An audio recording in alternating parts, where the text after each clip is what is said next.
name is Jamie Scher, and I'm the pastor of the Dwelling Place. Thank you for joining us for our online message today. I hope that you've been challenged and encouraged the last few weeks as we've been looking at, with a couple breaks in between, the sermon series called Recognize. And it all, was birthed out of one verse that I kept reading that just kept coming back into my mind and in my heart. And, and it just felt like God just kept me on that. There's something in this, and there's a time when we latch on to a scripture that speaks to us. And so I've been sharing about that, and we'll continue to share for the next little while on this thing called Recognize. And it was birthed out of, if you're just joining us for the first time this week, that's okay. Acts chapter 4 verse 13, it talks about Peter and John that were arrested and brought before the Sanhedrin, the council, for healing a man. And they're brought before charges and challenged in this court, this religious court. But the context of what was observed about them is really important. This is what I want to share. Acts 4:13, it says this: when they, which is the religious leaders and the accusers and that, saw the courage of Peter and John and realized that they were unschooled, ordinary men, they were astonished, and they took note that these men had been with Jesus. Isn't that really good? Ordinary, unschooled men. People like you and I, right? Regular folks, if I can put it that way. They just are like, these are just regular folks. These aren't super educated. They're not power, speakers or charisma, or trained, in any way. They're just ordinary guys. And yet, they took note that they had been with Jesus. They recognized there was a Jesus quality about them. And that's what latched on in my heart. And I just began to think about that and was like, what does that mean to be recognized as having some Jesus attributes? as people looking in and seeing, I see Jesus in your eyes. Or, when I saw you do that action that you thought no one saw, but I saw Jesus in that. I saw Jesus in the way that you care for your elderly parents, or your neighbor. I see Jesus in these things. And when someone says that, what they're talking about is characteristics or attributes, things that they would attribute to being like Jesus. And so what does that mean? When you hang around someone long enough, you become like them. It's when you hang around, a group of, jokers and tricksters, as you begin to, joke and come up with your own tricks and, and that yourself. And, and when you hang around deep philosophical people, you start stroking your beard a little bit more and thinking deep thoughts in the middle of the night. And, I wonder the existence, the chicken and the egg, and, and so you become more philosophical, and so we rub off on each other. But so in the same way, do we rub off in our relationship with Christ? Or he rubs off on us, more likely. Right? Isn't that a better way of putting it? Is that Jesus rubs off on us. When we spend time with Jesus, his attributes, his characteristics, his personality starts to show in our life. And isn't that the goal? The goal isn't that you just punched your ticket. I made my confession of faith. I was baptized as a baby. I did that one act, or I went to Sunday school, or I honored this, and now I'm in, and so I'm going to live the rest of my life. But really the purpose is that not just living the rest of our life on our own after having our eternity ticket, our salvation grant, but living and becoming like Christ, walking to know him more and more. That's what Paul was talking about. I want to know Christ and Christ crucified. His striving with his life was to become like Christ, and that should be ours as well. So I want to talk about a few of these things. What does it mean to be recognized as being with Jesus? So if we have been with Jesus, there's some recognizable traits about this. Sorry, Atari, don't come in here right now. I'm videotaping. The church is watching right now, so you need to stand over here. I know there's chickens in behind me, so sorry, little break-in things here. Chickens are getting a little restless. They think I'm bringing food or scraps over to them right now, and Atari, our dog, wants to run in and defend me from them. So if chaos breaks out, welcome to the Scher household. There's your warning.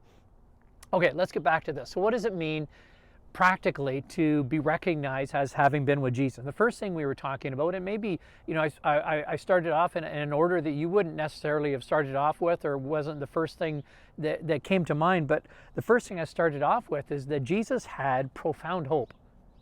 Jesus had a profound hope that just carried him. That just, whether he walked through, whether it was the mountaintops, where the crowds are there and he was popular, where the great moments where everyone was celebrating, and or the times when people wanted to stone him for the things that he'd said, claiming to be the Son of God, or when he was facing the cross and crucifixion. Jesus had a profound hope, which was a trust in his Heavenly Father, that God had a plan in place and that his life was integral to that, and trusting in that and walking in it out from day to day and moment by moment. The second thing that we were discussing, and these are in previous, if you go back a couple of videos, you'll find these as well. So first was profound hope. Second was unshakable faith. And that was the one, if you're watching online, that I filmed at Glen Canyon Dam as we're staying there 650 feet above the canyon, and the big red rocks and just the solid, monumental, everything is just big and solid and immovable, and you're standing there in a field of rocks on a rock face overlooking, and everything just feels big, solid, and unmovable. And the more I was just spent time there, as Melanie and I would have our coffee and sit out there and look over the Colorado River and these red rocks, I was just like, it just reminded me again of just unshakable faith. Unshakable faith. Unshakable faith is believing in something that's bigger than you and I, isn't it? Unshakable faith is a belief in things of yet to come, maybe in invisible things now, but visible down the road, or an overall expectancy in something that's bigger than us. Something's beyond our capabilities. Unshakable faith. Jesus had profound hope, unshakable faith, and the thing I want to talk about today, boundless love. Boundless love. Jesus had an incredible love for us, for humankind, for men and women, children around him, for the old, for the crippled, for the old, for the young, for the desperate, for the criminals, for the rich, for the, he had a deep love of people. And where did that come from? I don't know whether you always have that sense of love, or why have that sense of love, but what is this boundless love that Jesus had? And the reason that I've set it up in calling it boundless love is because it just didn't have limits. If you read the stories of Jesus, read Matthew, Mark, Luke, and John, and read the firsthand accounts of witnesses that walked with Jesus, traveled with Jesus, camped overnight with Jesus, and you just can't shake that there was just a boundless love that Jesus had. Boundless. So what does it mean that for something to be boundless? And I chose that for a reason, because boundless means unlimited or immense, massive. Boundless means bottomless, endless, fathomless, horizonless, unmeasurable, infinite, limitless, unbounded, unfathomable. You start to capture a picture here. I was trying to throw words to capture how vast that this is, and that was the love that Jesus had. And so my question is, why did he have that love? Where did he get it? And where do you and I fit into this? Where can we have that kind of love? So what was it that made Jesus' love so unique? Jesus wasn't the only person walking on the face of the earth at that time in history that exhibited love. There was lots of passionate, loving people, from husbands and wives loving each other to generous leaders to kind people that were helping out those in need. Jesus wasn't the only person in a sea of wicked humanity. There was people walking in love, but what made Jesus' love so unique, so unfathomable, so unmeasurable? If you have your Bible, turn here to this passage in 1 John chapter 3, verse 16, and we're going to read up to verse 20. And I'm going to read it in the Message Bible, this paraphrase here. It says this, verse 16, "This is how we've come to understand and experience love. Christ sacrificed his life for us. This is why we ought to live sacrificially for our fellow believers and not just be out for ourselves. If you see some brother or sister in need and have the means to do something about it, but turn a cold shoulder and do nothing, what happens to God's love? It disappears. And you made it disappear." Verse 18, "My dear children, let's not talk about love. Let's practice real love. This is the only way that we'll know we're truly We're living truly, living in God's reality. I like what it says there at the beginning. This is how we've come to understand and experience real love. So what we're talking about here is more than just the infatuation, of a man and woman meeting for the first time, or your first love when you met the person of your dreams. It's just more than just that, more than just the love of family. It's something deeper, something greater than all of this. It says this we've come to understand and experience. Those two things are key and important because you can't give what you have never received, can we? You can't give out a love that you have never experienced. So we need to understand and experience this. First, understanding and grasping how deep, how high, how wide, how immense God's love is, and experience it ourselves. And then we're able to share that out and outpour that in our life. We have to experience it first. See, there's something about someone talking about something theoretical. Somebody say, well, I read about this, or I've theorized, that this may happen, versus someone sitting down there and say, I was there, I was in the trenches, this is what happened. Isn't there something so much more gripping about someone who has presently experienced, who has witnessed, who has lived it, rather than just talking about it because they've read it out of a book, or someone's friend, cousin's ex-roommate told them about it?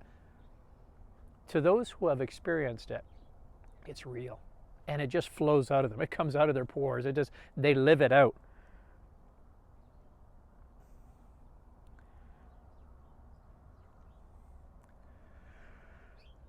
You have to excuse me for a second. The dog is caught in my mic cables, wound around his tail. So let me fix this for a second. Okay, can you?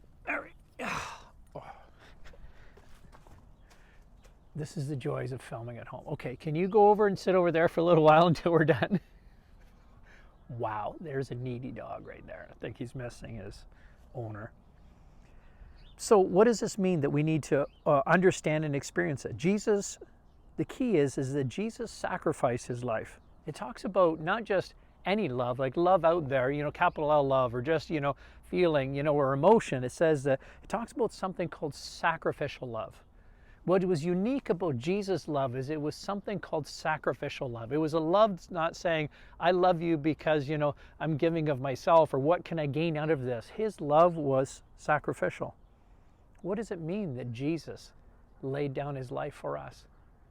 The Bible says, and probably the most well-known Bible verse, John 3:16, for God so loved the world. So God so loved the world, not the creation, the planet. This isn't some kind of Mother Earth thing, or, creation thing, or, not the animals and plants and mountains. It was God so loved people, mankind, from the end to the beginning. God so loved people that he gave his only begotten Son, that no man should perish, but believe in Jesus Christ. This is so key, is that his love was that he would lay down his life. God so loved the world that he gave, that there was a laying down, there was a sacrifice to his love. And that's what's key. This is what sets us apart from just the love of the world or the natural love. This kind of love, this sacrificial love, to lay down. It says that Jesus laid down his life. They didn't take his life. Jesus laid it down sacrificially for you and I. Jesus gave his life, and it wasn't just at the cross, but the narration, the biography, of Jesus' life, during the 3.5 years of ministry was illustrated to show how he lived his life sacrificially before he even went to the cross. Jesus didn't begin to be a sacrifice at the cross. He began when he stepped fully into his ministry. When he stepped into ministry, he just began to give of himself each and every day, to live not for himself, but for the will of the Father. To lay down means to put down, or to bend down, or to lay forward. It also means to set upon, as to serve, something to eat or drink. To lay down is to serve something to eat or to drink. Romans 12 verses 1 and 2 and the CSB version says this: Therefore, brothers and sisters, in light of the mercies of God, I urge you to present your bodies a living sacrifice, holy and pleasing to God. This is your true worship. Do not be conformed to this age, but be transformed by the renewing of your mind, so that you may discern what the good, pleasing, and perfect will of God. See, it talks here is that we are to live our lives as a living sacrifice, is that we may not ever get the opportunity to give the ultimate sacrifice. The ultimate sacrifice is to specifically, categorically lay down our life for someone, to take a bullet for someone. We may not ever have that opportunity, but this living sacrifice is actually laying down our life every day. Starting today, going, God, I want to live my life by giving it away. You said to obtain life is to give it away. And so, Father, show me how to give my life away. The life you've given to me, how do I share it? How do I be a living sacrifice? Because that's what God wants. He doesn't want dead sacrifices anymore. He's not looking for, that, well, I showed up at church, God should be just happy. God should be, look at all the attendance, like, I showed up for church, or I gave, I gave at remembrance. I gave, in the kettle, at Christmas there, to the Salvation Army. I put money in the kettle. God should be happy. And God's not looking for a dead sacrifice. He's not looking for those works. He's looking for us to be a living sacrifice, that we would be willing and every day to be his hands and his feet on this earth. You see, many compassionate, hardworking people in the world today give their time and finances generously because they want to make the world a better place. They value life. They work to protect and rescue those without voices or rights. Good people are doing profound and inspiring things, while at the same time stating that they don't believe in God, or that they hold a belief or a different God than God revealed in the Bible. And at the same time, others are invoking God's name to justify hateful acts. So what distinguishes someone as a living sacrifice? What does it mean to be a living sacrifice? It's not integrity or kindness. It's not serving those with less fortunate needs, or even praying, because those attributes aren't just limited to followers of Christ. Sacrificial living recognizes that my gifts belong to God. Here's what the discerning difference is. The gifts that we have, what we share, our time, our resources, our energy, our compassion, first belong to God and are given back to God. Every minute, every penny, every human interaction are his gifts. Did you hear that? Can I repeat that again? Because that's so important for us to capture. The difference between, the philanthropist, which, is the person that gives their own time and money. In the essence, in essence, this is laudable, but it's a bit self-satisfying in the way that I've given. I've helped out mankind. I've made a difference in this world. And so they've given their time. It's a difference. I gave my money to this cause, or I helped solve world hunger. I'm doing this, and that's the difference, because there's lots of good people doing good things. Self-sacrifice of Christ is different. It's saying, first of all, every gift is from God. It's saying every minute, every penny, every human interaction, every breath is his gifts that I give back to him. That's the difference of self-sacrificial love. Sacrificial love says this, therefore, I will therefore use my ears for listening to others. Sacrificial love says my mouth is for encouraging others. My resources are to practically help others. Sacrificial living makes my redeemed heart vulnerable and willing to feel the broken pain of others. So how are some practical ways? You know me, you guys have been following long enough. I always want the practical in this as well, to not just paint a picture and then leave you, with the gap. Well, how do we get there? Or how do I practically walk this out? Because, I want us to see it, to grasp it, and for this week, to just put it into practice right away. To grasp it. That's what Jesus wanted us to just hear the message and run with it and start applying it to our life right away. So what does it practically mean to start living this sacrificial love of Jesus? Here's a couple practical considerations. Number one, be a friend. Proverbs 17:17 says, a friend loves at all times, and a brother is born for a time of adversity. Through thick and thin, a friend is there to support and encourage.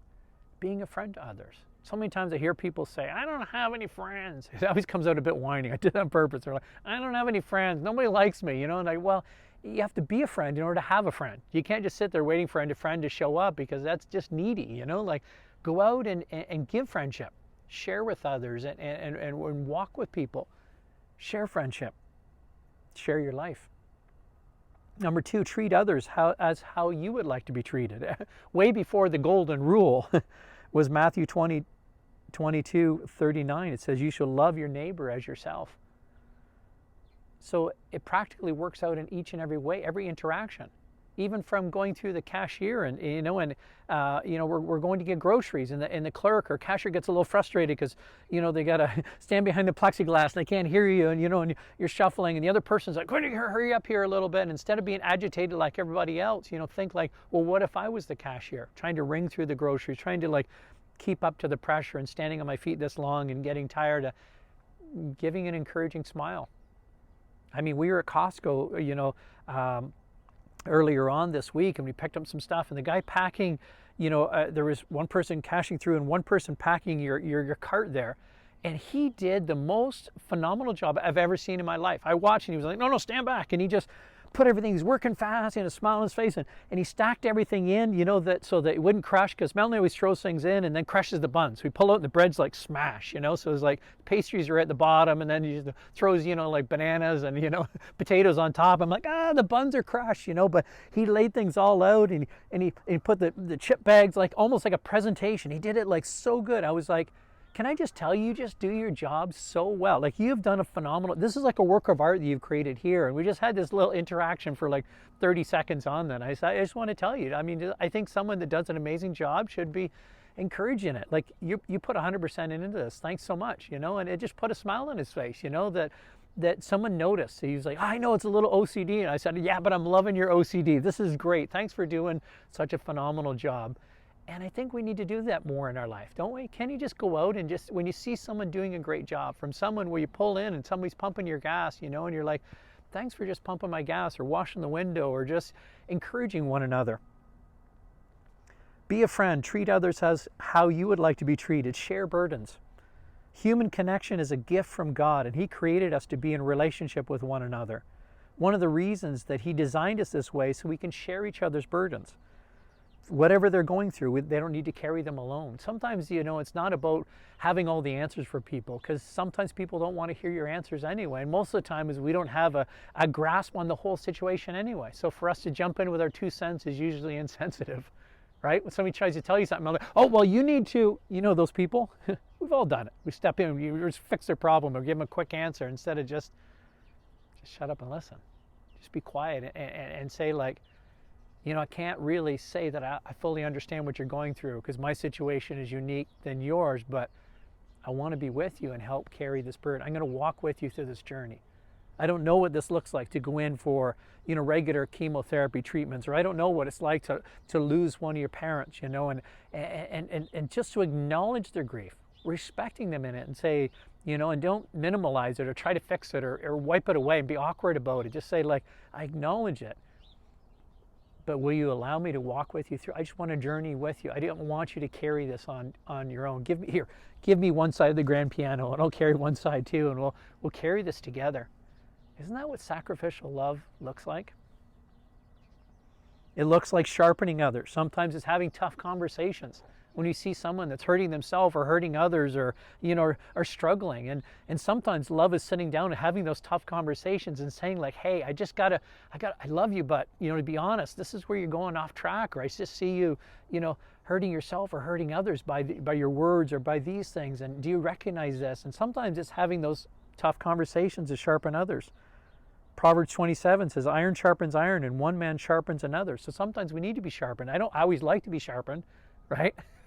When someone has that, I was like, oh, your first reaction is either to fight back or to like crumble, like, oh, they've noticed, right? But we need to acknowledge and say, well, thank you for sharing. Thank you for loving me enough to tell me this, and make me aware of that. Living sacrificially is forgiving others. Living sacrificially is walking in a state of forgiveness. Forgiving someone before it's even like out of their mouth. Forgiving someone before they're almost, they're in the midst of, they're right in the action of cutting you off and already going, I forgive you. See how that's a different way of living? Rather than my space, my lane, my time, my stuff. Saying, I forgive you for cutting in on that. I forgive you for your impatience. I forgive you for the things that you've said or done. Humbling ourselves and considering one another. You see, when Jesus laid down his life for us, he humbled himself and considered the needs of broken mankind above all else. My prayer for you today is this: 1 John 3:18, my dear children, And I read this at the beginning, but let me finish it at the end. Let's not just talk about love. Let's practice real love. This is the only way that we'll know we're living, truly living in God's reality. This is the only way you know that you're living in God's reality. How do you know that you have the love of God, that we're practically living this out? That's how you know, because the invisible. How is a person saved? How is a person walking in this newfound relationship with God? What evidence is there? Love. What does the Bible say? And they will know they're Christians by where they park on Sunday, or where they go to church, or they, have the religious haircut, or dress, or bumper sticker. No, it says they will know that they are Christians by their love. One story in closing that I want to share, and we're going to add this, and Savannah will be sharing it on Sunday, is her story of journeying and asking God to guide and direct her life, a story of self-sacrifice, a story of an opportunity to share love to someone who is so desperately in need of love. And I just ask you just to tuck in and just listen to this, as a way that we can all do this, whether we're a student, whether we're an adult, a home business owner, a stay-at-home mom, a retiree. Wherever we're at in the station of life, we can find opportunities. And so I'd like to share Savannah Mitchell's story. God bless. Have an amazing week. All right. So as I was sharing in the message online, is that one of the recognizable traits of Jesus was that he had boundless love, and I put it, that he had, profound hope. He had unshakable faith. But profound love is that his love was so great, is that's what drew people to him. Old and young, criminal, educated, different people of every walk of life are really drawn to Jesus. Even the kids were drawn to Jesus. And there was something about him that it wasn't just like a holy magnetism, it was the love of God. And so when we're talking about sacrificial love, it's a love that's not based on us. As the difference between sacrificial love and just being a good philanthropist is that we recognize everything as a gift. Our breath is a gift from God. Our finances, our time, our whole life is a gift. And so we offer those back to him in service to others. And so when we were talking about this, presently we've been journeying with Savannah, who's doing her co-op at church, and was just talking about a unique opportunity that came up and how God designed this, really. And so I wanted you to share a little bit of your story, going, how did God prepare your heart for this? And what happened when you started praying, saying, God, I want to be used as you would want me to be used, even outside of my comfort zone. So maybe tell your story a little bit. Yeah, well, I really love that, use me, God, as you want to place me. Place me where you're calling me, because as I kind of journeyed into this co-op, I was like, Lord, I don't really know what I want to do. To give a testimony, about a year ago during COVID, I was doing school and I was almost finished school, but then I ended up getting a job at a farm down the road. And so I was working a lot, and I didn't end up doing my co-op. I didn't end up doing my credits, and so I was short 3 credits. And I'm like, should I do online courses or should I do a co-op? Because I'm very hands-on. This online course thing was so not me. Yeah. So I'm like, you know what? I'm going to do a co-op. And I'm going to do my co-op at my work, because I was loving my job. It was a perfect place. I was going to just kind of keep being the manager there, because it just felt like a good opportunity. Yeah. And so that was my full plan for a while. And then it would have been about June of this year when my bosses came to me and were like, hey, we're moving. And I'm like, all right. And I'm like, they kind of said we're going to move our business. And so I was like, okay, we're going to be just different locations. And then about 3 weeks later, they're like, hey, we're actually moving to Panama. And I'm just like, you're moving to Panama? I'm like, who ups and moves spontaneous? I was just blown out of my mind. I'm like, so you're telling me I don't have a job? So now I'm jobless. And I was just like, I couldn't figure out why. God was like, I had my life figured out. I was going to be there for the next 5 years. I'm like, I actually feel safe. I'm confident. God's given me a job. I really love it. It's good money. And so anyways, my credits were they were basically going to be there for my co-op, and then it got shut down. And I was like, God, what do I do? Do I go back to school? Do I do online courses? But I wasn't interested in anything. And I'm like, God, I really want to do a co-op, but I didn't know what I wanted to do. And that's when I got a call from this family that we are super close with. They're like my family. Mm-hmm. There's 4 girls, and they're like my sisters, but we've been in contact for 7 years, and their mama just had a baby. And it was May. So in June, I got told that my job was being ended and there was not going to be a co-op is when this baby was being born about a month before that. And so I don't know, there's something over my heart that was just like, maybe this baby needs help. I mean, the dad is a single dad and the mom's kind of out of the picture right now. She can't really help the baby.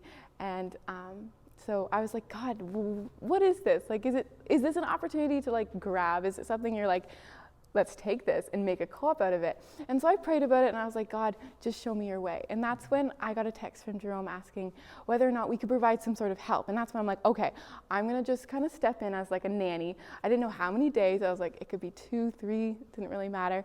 I just knew that like this baby, she needs help, like she needs support. And so I kind of put my co-op around church ministry. I was like an outreach. I didn't really know what it was going to be. I'm like, I just want to help people because that's like my passion.